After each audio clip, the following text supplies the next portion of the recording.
This is where we go back and we take a look at some of the projects we've been working on for the last decade, for the last 2 weeks, whatever. This is our never-ending 1925 Doble steam car, one of the most amazing vehicles of all time.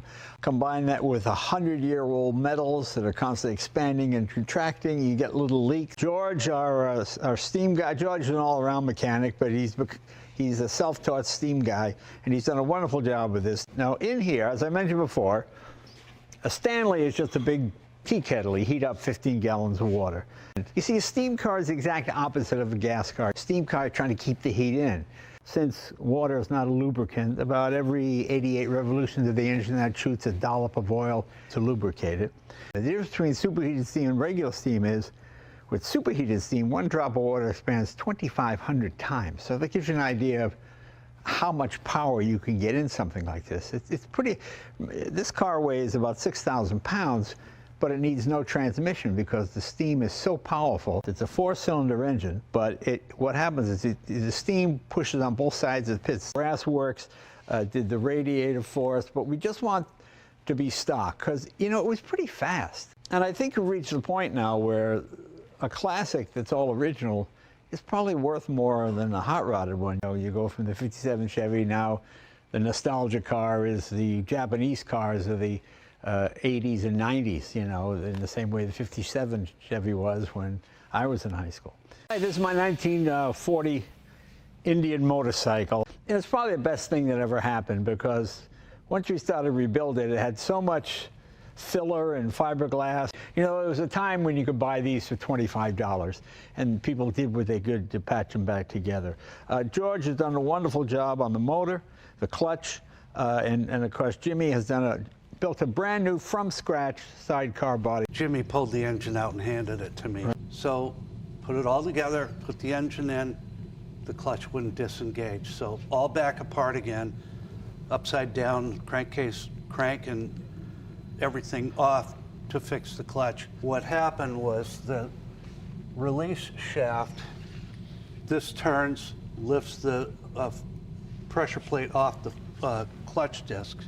I keep telling myself, oh, I always got one more good crash left, and after that I'll retire. He put an electric starter on my 47 Chief, which I had bought from a guy 20 years ago, but had such high compression pistons. We changed a couple things, but mostly the old one was really beat, like I said, right. Fiberglass. So along with that and that whole frame over there, we're trying to lighten it up a little. Yeah, we made all that from scratch here, but the trim pieces are pretty much traditional like they would have been. So we put it back like Indy would have had it, the closest we could get. And we're about ready to mount it actually on the frame and then tie it up to the bikes. This is how hot rods were built in the late 40s and early 50s. It's the new, quote, back then, overhead valve Cadillac engine. We just cleaned it up, reshaped it and fixed it to keep it on there.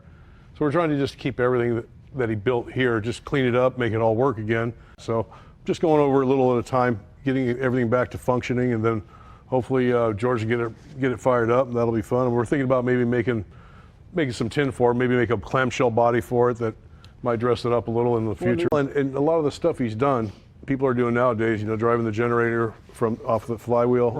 Well, this is my 1941 American LaFrance fire truck. The folks at Kinzer Chassis did the chassis for my 68 Bronco. And, you know, it's a great company because whenever they come up with an improvement, oh, well, you got to put this on. This is my 68 Bronco. It's got the Shelby GT500 engine in it, 5-speed, Kinzer chassis.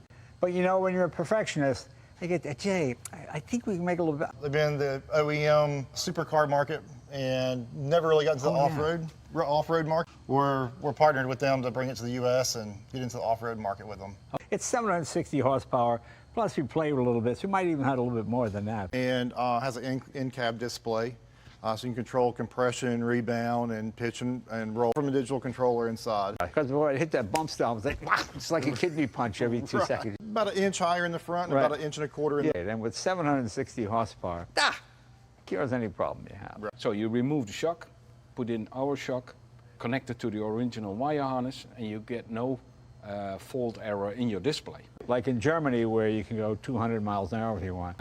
In the 1000 RR, XR, and R is our valve. We supply to Pagani, right, Dallara, Hennessy, Klickenhaus, and then there came some Porsche guys, Westermo. So depending on the input from the control unit, there goes a certain kind of current to the valve, and that defines the position of the slider.